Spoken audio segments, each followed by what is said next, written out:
الحمد للہ رب العالمین والصلاة والسلام علی سید المرسلین اما بعد فاعوذ باللہ من الشیطان الرجیم بسم اللہ الرحمن الرحیم۔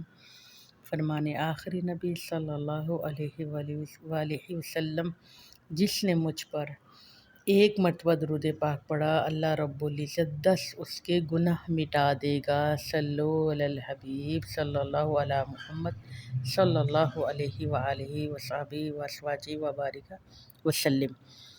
آج معجزات مدنی کریم صلی اللہ علیہ وآلہ وسلم کے میں پیش کرنے کی سعادت حاصل کرتی ہوں۔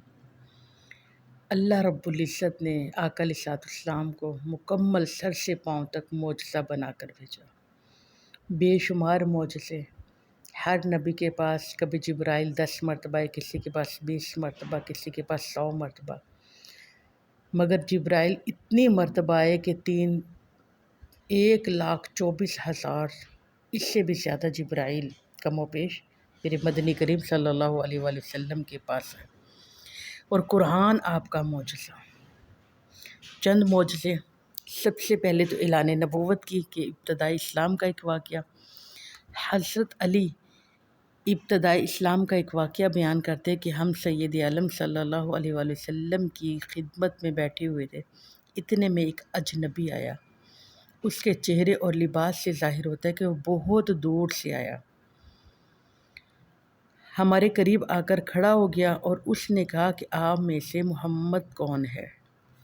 ہم نے حضور کی طرف اشارہ کیا تو اجنبی حضور سے مخاطب ہوا اور عرض کی، حضور پہلے میں آپ کو اپنے بت کی بات بتاؤں یا آپ مجھے رب کے احکامات سنائیں گے؟ آپ سید عالم صلی اللہ علیہ وآلہ وسلم نے فرمایا، پہلے مجھ سے میرے رب کے احکام سن، اور فرمایا اسلام کی بنیاد 5 چیزوں پر ہے۔ پہلی، لا الہ الا اللہ محمد الرسول اللہ کی گواہی دینا، نماز قائم کرنا، زکوٰۃ ادا کرنا، رمضان کے روزے رکھنا، اور اگر استقامت ہو، توفیق ہو تو حج کرنا۔ اب آپ نے فرمایا کہ تو بتا تمہارے بت نے کیا کہا؟ اجنبی نے عرض کی، یا رسول اللہ، میں غسان بن مالک عامری ہوں، میرا ایک بہت بڑا ایک بت ہے جس کے قدموں میں رجب کے مہینے میں ہم تمام لوگ اپنی اپنی قربانیاں پیش کرتے ہیں۔ ہم میں سے اسام نامی ایک شخص نے بت کے سامنے قربانی پیش کی۔ جب وہ قربانی سے فارغ ہوا تو بت سے آواز آئی، اسام، اسلام ظاہر ہو چکا ہے اور بت سرنگو ہو چکے ہیں۔ اسام نے یہ بات ہمیں بتائی، مگر ہم میں سے کوئی اس بات کو ماننے کو تیار نہ تھا۔ چند روز بعد طارق نامی ایک شخص نے بھی بت کے قدموں میں قربانی پیش کی۔ طارق جب قربانی سے فارغ ہوا تو بت سے پھر آواز آئی، طارق، نبی صادق صلی اللہ علیہ وآلہ وسلم اللہ کی طرف سے مبعوث ہو گئے ہیں اور وحی لے کر آ گئے ہیں اور اعلان نبوت کر دیا ہے۔ طارق نے وہیں کھڑے کھڑے شور مچایا اور تمام لوگوں کو بت کی بات بتا دی۔ ہم نے آپ کے بارے میں بھی سن رکھا تھا کہ آقا علیہ السلام دنیا میں تشریف لے آئے ہیں، کیونکہ شہرت ہو گئی تھی، مگر ہم اس سوچ و فکر میں تھے کہ ہم کیا کریں، ہمیں سمجھ کچھ نہیں آ رہا تھا۔ اب بت سے بھی 2 گواہیاں مل گئی۔ اس طرح کہتے ہیں کہ ہمیں 3 دن گزر گئے۔ ایک دن، تیسرے دن میرے ساتھ بھی یہی واقعہ پیش آیا۔ جب میں قربانی سے فارغ ہوا تو بت نے صاف زبان سے مجھے کہا، غسان جاء الحق و زاحق الباطل، نبی ہاشمی مبعوث ہو چکے ہیں اور ان کی غلامی کو، جو ان کے غلام بن جائیں گے، دوسری غلامی میں آ جائیں گے، ان کو سلامتی ہے، اور ان کے دشمنوں کو ندامت ہے۔ اور یہ کہا اس میرے بڑے بت نے، اور ایک دم سے اوندھے منہ زمین پر گر پڑا۔ غسان نے جب اپنی داستان ختم کی اور حضور سید عالم صلی اللہ علیہ وسلم کے ہاتھ پر اپنا ہاتھ رکھا اور مشروبہ اسلام ہو گیا، اور کلمہ پڑھا، اور آقا علیہ الصلوۃ والسلام کے صحابہ نے نعرے تکبیر کا نعرہ آسمان پہ بلند فرما دیا۔ ایک اور واقعہ، یہ بھی میرا دل چاہا آپ کے سامنے پیش کروں۔ حضرت عبداللہ بن مبارک فرماتے ہیں، ان کا واقعہ پیچھے میں نے بہت تفصیل کے ساتھ آپ کو بتایا، عبداللہ بن مبارک کا، یعنی کہ گھر بیٹھے حج کا ثواب۔ میں نے اس میں آپ کو بتایا تھا کہ آپ نے 61 حج فرمائے تھے عبداللہ بن مبارک نے۔ آج انہی کا ایک واقعہ ہے، کہتے ایک حج میں پہلے کر چکا تھا اور میں نے 60 حج بعد میں کیے، اور فرماتے ہیں کہ جب حج کا موسم آتا خود مدینے والے کریم بندوبست فرماتے، پاس میرے کچھ نہیں تھا مگر اللہ رب العزت نے مجھے 61 حج کروا دیے۔ اب عبداللہ بن مبارک فرماتے ہیں ایک سال میں حج کرنے کے لیے مکہ مکرمہ پہنچا، حتیم میں مجھے نیند آ گئی، سو گیا تو خواب میں نے حضور اکرم صلی اللہ علیہ وآلہ وسلم کی زیارت فرمائی۔ آپ نے خواب میں فرمایا، عبداللہ بغداد واپس جاؤ تو فلاں محلے میں، جب تم بغداد جاؤ تو فلاں محلے میں بہرام مجوسی کو ڈھونڈ کر میرا سلام کہنا، اور کہنا کہ اللہ تعالیٰ تم پر راضی ہے۔ عبداللہ بن مبارک فرماتے ہیں میں نے آنکھ کھولی، جب میں اٹھا تو میں نے لا حول ولا قوت الا باللہ پڑھا، اور میں نے سوچا یہ شیطان نے وسوسہ ڈال دیا، میرے دل میں خیال کہیں آیا کہاں رسول عربی اور کہاں مجوسی، حضور مجوسی کو سلام کیوں کہیں گے؟ میں نے وضو کیا، نماز پڑھی اور کعبے کے طواف، میں نے چند طواف کیے، نیند نے پھر غلبہ کیا اور میں پھر سو گیا۔ خواب میں پھر مجھے سرکار کی زیارت ہوئی، آپ نے 3 مرتبہ یہ بات دہرائی۔ حج سے فارغ ہوتے ہی بغداد میں پہنچا، جو مطلوبہ محلہ اور گھر مجھے بتایا تھا میں نے تلاش کیا، اور گھر میں میں نے ایک عمر رسیدہ شخص کو دیکھا۔ آپ یہ بات کو سمجھ آ رہی ہے؟ آپ نے غور کرنا ہے۔ عبداللہ بن مبارک فرماتے کہ میں نے ایک ڈھیر عمر شخص کو دیکھا، میں نے اس سے پوچھا براہم مجوسی کہاں ہے؟ تو اس نے کہا میں ہی ہوں، کہیں کیا کہنا ہے؟ آپ نے اس سے پوچھا کہ تم نے اپنی زندگی میں کوئی ایسا عمل کیا جس سے تیرا دل مطمئن ہو کہ یہ نیکی کی ہے؟ اس نے کہا ہاں جی میں نے ایک عمل کیا ہے۔ تو آپ نے فرمایا تو نے کون سا عمل کیا ہے؟ تو اس نے کہا میرے 4 بیٹے اور 4 بیٹیاں پیدا ہوئی، میں نے اپنی بیٹیوں کا نکاح اپنے بیٹوں سے کر دیا، یہ میری بڑی نیکی ہے۔ کیا یہ نیکی ہے؟ یہ تو نے بہت گناہ کیا ہے کہ بھائی کی شادی بہن سے کر دی، توبہ نعوذ باللہ، یہ تو نے بہت غلط کام کیا۔ اچھا چھوڑیے، اس کے بعد بھی اس کے علاوہ کوئی اور تیری نیکی ہے تجھے لگے کہ یہ میرا اچھا ہے تو بتا۔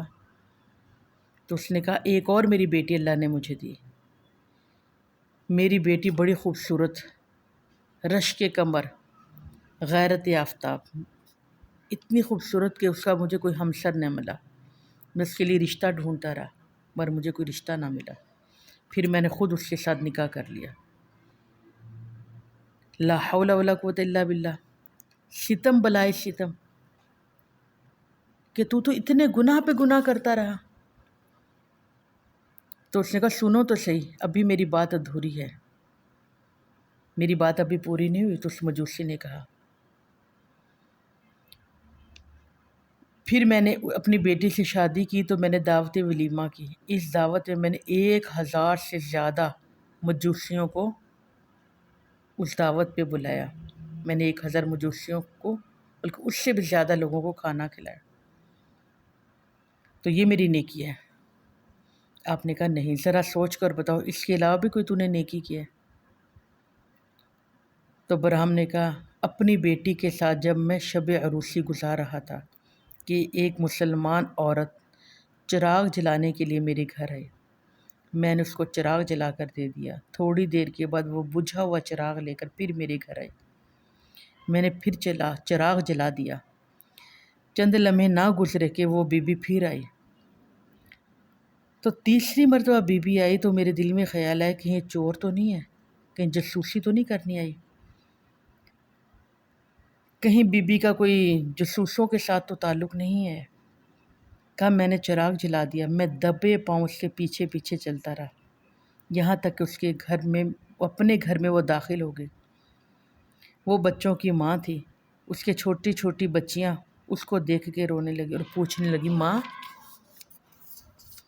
کچھ کھانے کے لیے لائی ہو؟ بھوک سے برا حال ہو رہا ہے۔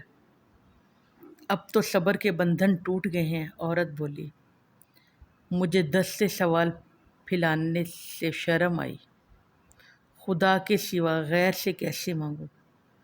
وہ غیر بھی ہے، بہرام مجوسی بھی ہے، آگ کو بھی پوچھتا ہے۔ وہ پہلے خدا کا دشمن ہے، وہ پہلے ہی خدا کا دشمن ہے، تو میں کیسے اس سے مانگوں؟ حضرت عبداللہ بن مبارک نے بہرام کی یہ باتیں سنی تو اب غور کرنے لگ گئے۔ بہرام نے بات جاری رکھتے ہوئے کہا، میں الٹے پاؤں گھر آیا۔ ایک طبق میں میں نے کھانے پینے کی زیادہ سا سامان رکھا اور پھر میں رکھ کر ان کے گھر چلا گیا۔ بھوکے بچوں کو میں نے خود کھانا کھلایا۔ جب وہ خوب ان کا پیٹ بھر گیا تو اور مزید کھانا ان کے پاس رکھ کر میں آ گیا۔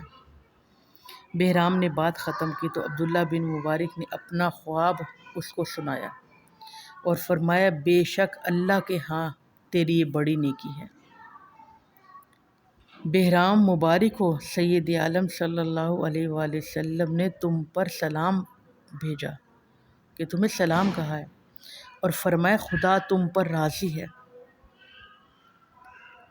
اس نے جب سنا اور کہا، کہاں میں اور کہاں سید کونین صلی اللہ علیہ وآلہ وسلم، اللہ اکبر، یہ کہا اور بہرام غش کھا کر گر پڑا اور پھر اس کی زبان پر کلمہ شہادت جاری ہوا۔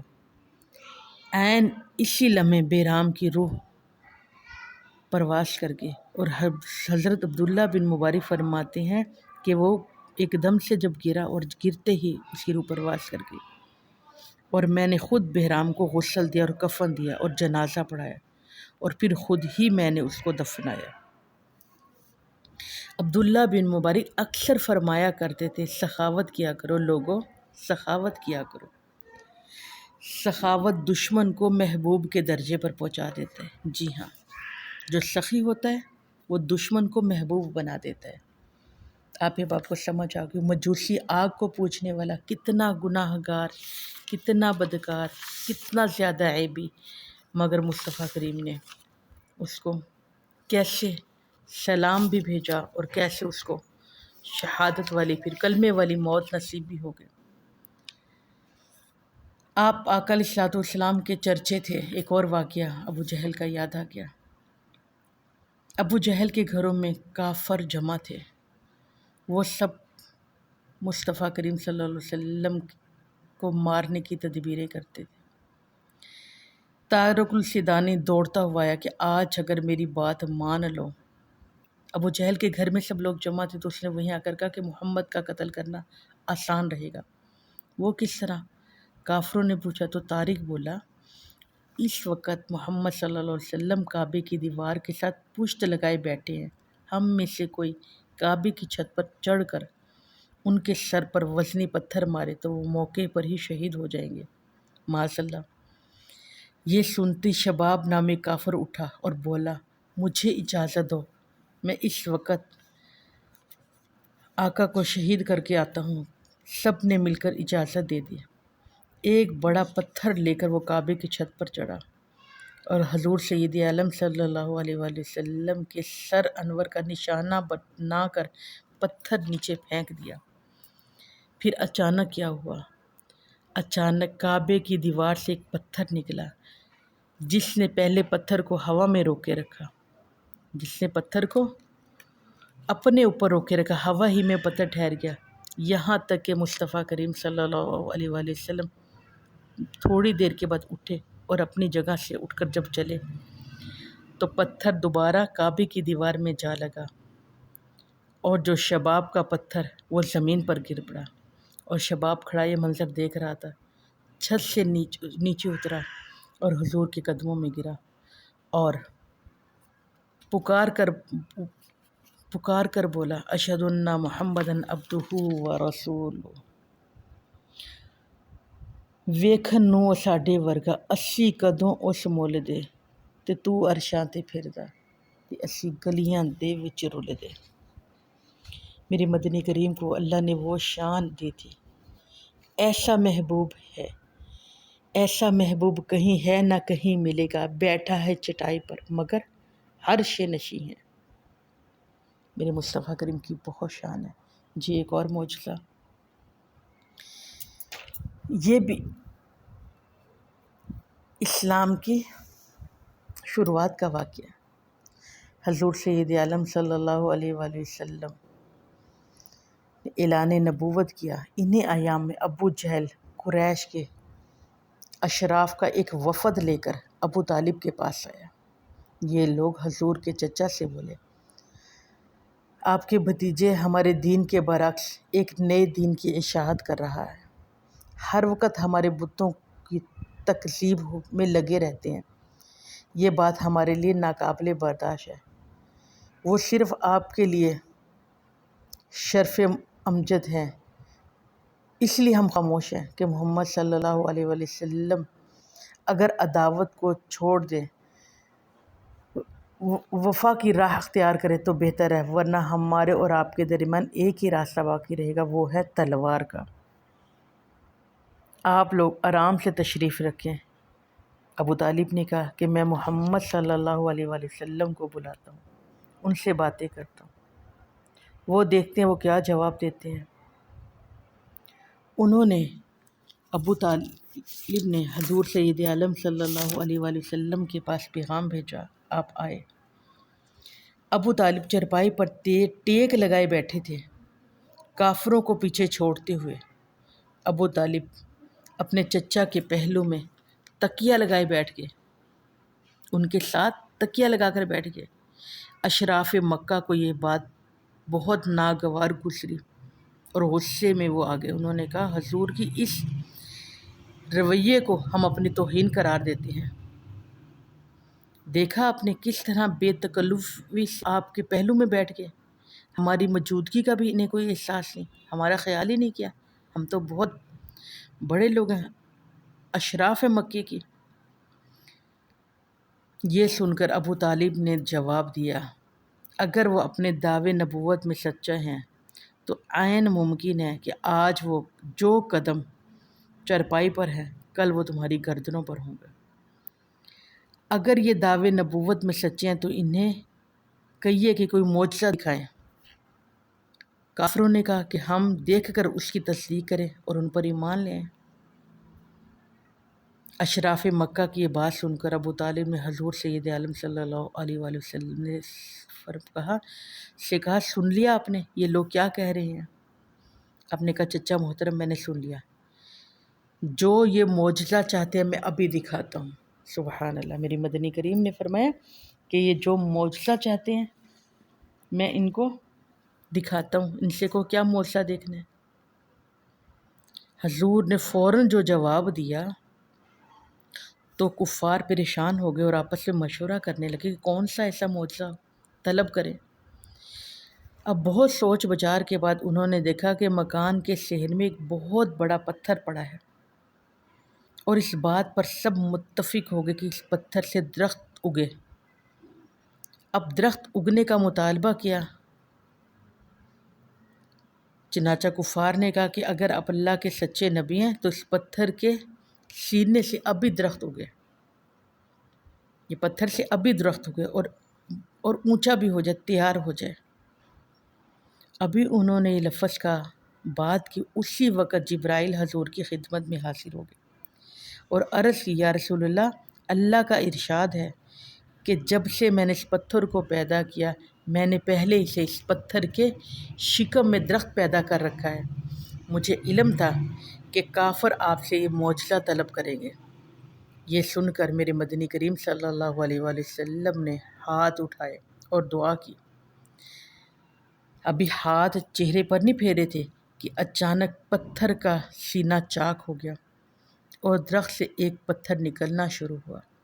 پھر آہستہ آہستہ اتنا بلند ہوتا چلا گیا کہ آسمان سے باتیں کرنے لگا۔ یہ دیکھ کر کافروں نے کہا، کیا کہنے، کمال ہی کر دیا، بڑی بات ہو گئی، بڑا آپ نے کر کے دکھا دیا۔ لیکن یہ درخت جب تک پتھر میں واپس نہیں چلا جاتا ہم آپ پر ایمان نہیں لاتے۔ حضور سید عالم صلی اللہ علیہ وآلہ وسلم خاموش ہو گئے تو جبرائیل نے پھر آ کر عرض کی، یا رسول اللہ کا ارشاد ہے، دعا آپ کریں، قبول تیرا پروردگار کرے گا۔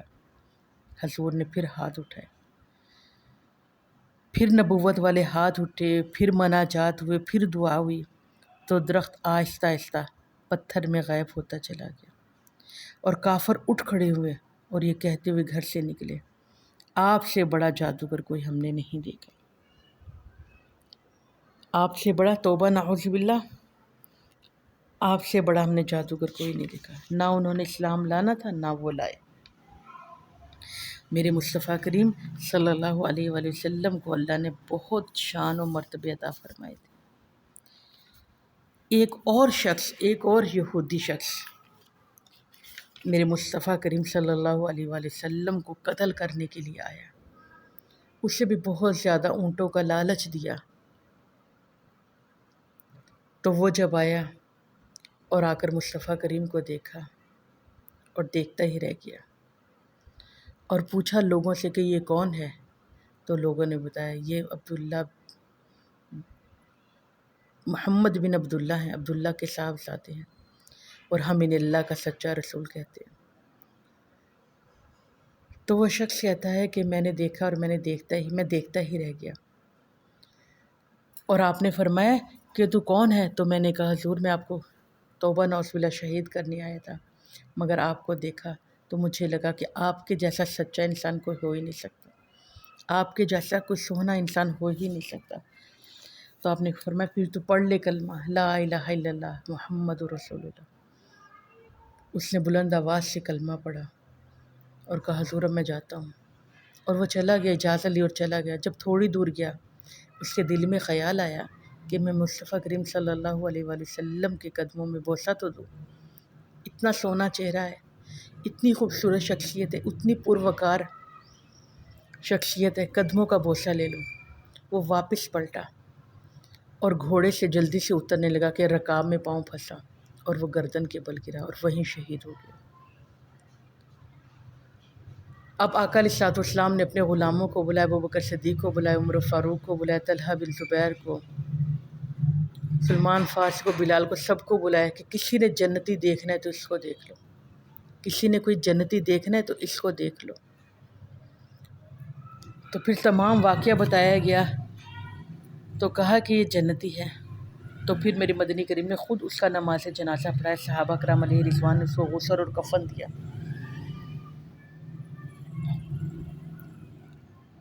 زمین سے آسمان تک اور آسمان سے لامکاں تک کہاں کھولے تھے گیسو یار نے، خوشبو کہاں تک ہے؟ جی ہاں، میرے مصطفیٰ کا فیض کہاں تک ہے؟ کہاں تک میرے مصطفیٰ کا فیض ہے؟ تو پھر میری بہنوں پتہ چلا، آپ احباب کو سمجھ آ رہی ہوگی کہ کتنا ٹائم لگا، چند لمحے لگے۔ پھر آقا علیہ السلام نے جنتی ہونے کی رب سے نہیں پوچھا، وحی کا انتظار نہیں کیا، آج جبرائیل نہیں آئے، خود ہی فرما دیا کہ یہ جنتی ہے، جس نے دیکھنا جنتی کو دیکھ لو۔ تو پتہ چلا کہ سب سے بڑی دولت ایمان کی ہے، ایمان۔ اللہ رب العزت موت سے تو بہت انشاءاللہ پھر دوبارہ اور میرے مدنی کریم کی شان کے ساتھ آپ کے سامنے حاضر ہوں گے۔ اللہ رب العزت دعا کے ساتھ اللہ رب العزت مجھے اور آپ سب کو آقا علیہ السلام کی سیرت پر چلنے کی توفیق عطا فرمائے، اور آپ آقا علیہ السلام کے تذکرے کرنے کی توفیق عطا فرما دے، اور آپ کے معجزے لوگوں کو بتانے کی توفیق عطا فرما دے۔ اور میں دعا کروں گی کہ جو مجھ سے اس میں غلطی خامی ہوگی اللہ رب العزت معاف فرمائے اور صحیح پڑھنے کی توفیق عطا فرمائے۔ آمین اللہم آمین، صلو علی الحبیب صلی اللہ علیہ محمد صلی اللہ علیہ وسلم۔